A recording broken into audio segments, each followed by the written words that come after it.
Healthy sexuality aligns the nervous system instead of hijacking it.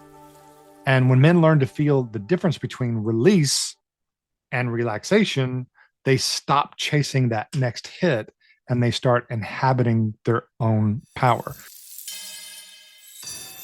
Welcome to Reforged, a podcast by the Authentic Masculinity Project, a place where we have raw conversation about modern masculinity, capacity, complexity, integration, and authenticity.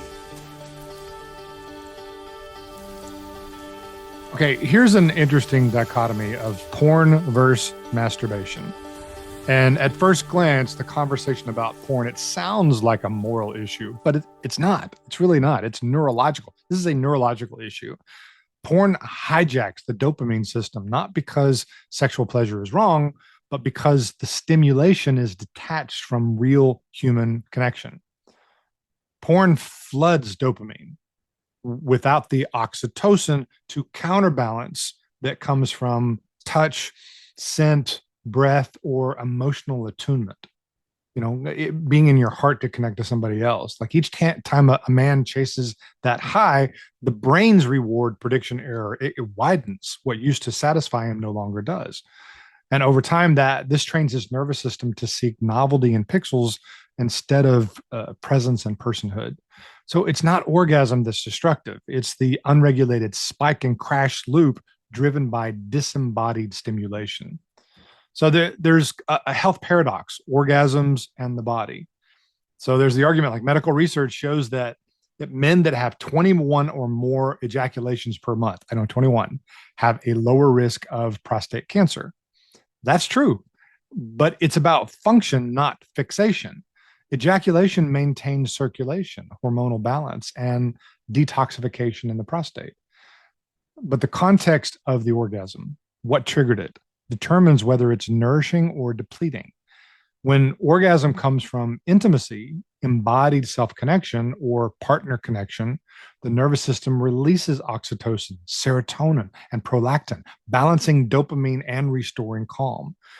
When it comes from pornographic or compulsive stimulation, there's a massive dopamine spike, but no oxytocin follow through. The body feels drained, not restored. So, orgasm itself is neutral. The pathway you take to it determines whether it heals or hijacks. So the real issue is dopamine, not sex. Men are not addicted to sex. They're addicted to dopamine-driven escape. Sex, food, social media, achievement, porn, it's all kind of the same circuit. Porn just happens to be the fastest route to a massive dopamine release with zero relational risk. You don't have to put any effort into it. But there's a cost. Every hit teaches that individual's nervous system that arousal equals escape from tension, not deepening into life. And over time, the man loses his motivation for slower, subtler rewards: conversation, touch, connection, creativity, purpose, and eventually life feels flat because baseline dopamine receptors have downregulated. That's why men feel dead inside after binging, not because they sinned, but because their reward chemistry has crashed. When sex becomes the only reset button, if sexual release is a man's only means of regulating his nervous system, his relationships will mirror that limitation. He'll expect his partner to be the regulator of his stress instead of building his own capacity to the ground, right? Intimacy will narrow to performance and release, not connection and repair. Partners feel used, not met, because the man isn't actually connecting. He's just offloading tension. He's trauma dumping. Healthy relationships thrive on multiple forms of nervous system co-regulation. Breathe together, eye contact, laughter, shared goals, movement together, silence together, touching each other without agenda. When sexual release is the only soothing mechanism, it's a one-trick pony, man. The relationship becomes a closed loop of charge and discharge, not a living ecosystem of emotional intimacy,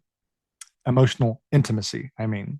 And that's the confusion between intimacy and intimacy. when people have a childhood of chaos, they confuse those two. And they're looking for that hit of intimacy instead of realizing that intimacy is safe. Sometimes it's boring, but if you can connect on the safe boring, you can actually build the excitement. And if you can downregulate from the way that your dopamine is getting its hits, you'll actually enjoy simpler things as well. So there's some subtle, but I mean, really crucial points for men. Pleasure isn't the enemy. Numbness is. The goal isn't abstinence, it's awareness, knowing why you reach for stimulation. Sexual energy is creative energy. So learning to circulate that charge through the body, breath, movement, meditation, allowing yourself to be with, like, you're like, oh man, I've got to have this release. Okay. Convert that from compulsion into power. Like, reclaim that energy. Like, be with it in such a way that anything that arises will eventually pass away. Like, stay with it until you channel that energy back into your core. And then where do you want to use that energy in your life? And oxytocin, instead of it, dopamine, which is the chase, right? Oxytocin is the warm fire. Oxytocin builds intimacy. Dopamine fuels the pursuit. A balanced man needs both. The problem is that he's chasing dopamine without grounding it in oxytocinic connection. Masturbation, self-regulating in that way, I mean, it can be conscious, done slowly with breath, sensation, and presence. It becomes self-intimacy, not escape, not disembodied. So this would be the challenge of, are you present with it if you are being with yourself? If you're single, you're by yourself, or are you disembodied? Taking your subjective consciousness and putting it into a false fictional world, or are you having a relationship? I mean, a true relationship with yourself.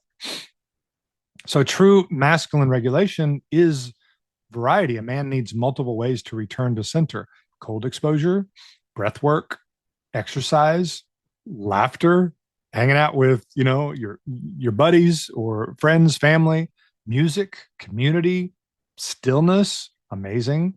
And for some people, prayer. Your partner can't be your nervous system. So relationship polarity, it thrives when both individuals self-regulate. I mean, that should be like, there should be an entire class on just self-regulate before people get married. Then you both meet from a fullness, not a need, not a trauma bonding complementary wound connection. So the invitation here, it's not to suppress your sexuality, but to upgrade the operating system, from pixels to presence, from climax to connection, from compulsion to conscious choice. Healthy sexuality aligns the nervous system instead of hijacking it. And when men learn to feel the difference between release and relaxation, they stop chasing that next hit and they start inhabiting their own power. And when you do, when you become a container of sexual creative energy, what do you want to do with that? Like, what do you want to create? What did your soul actually come here to do? And let's start putting energy into that. Thank you for listening to Reforged. Remember to like and subscribe for more.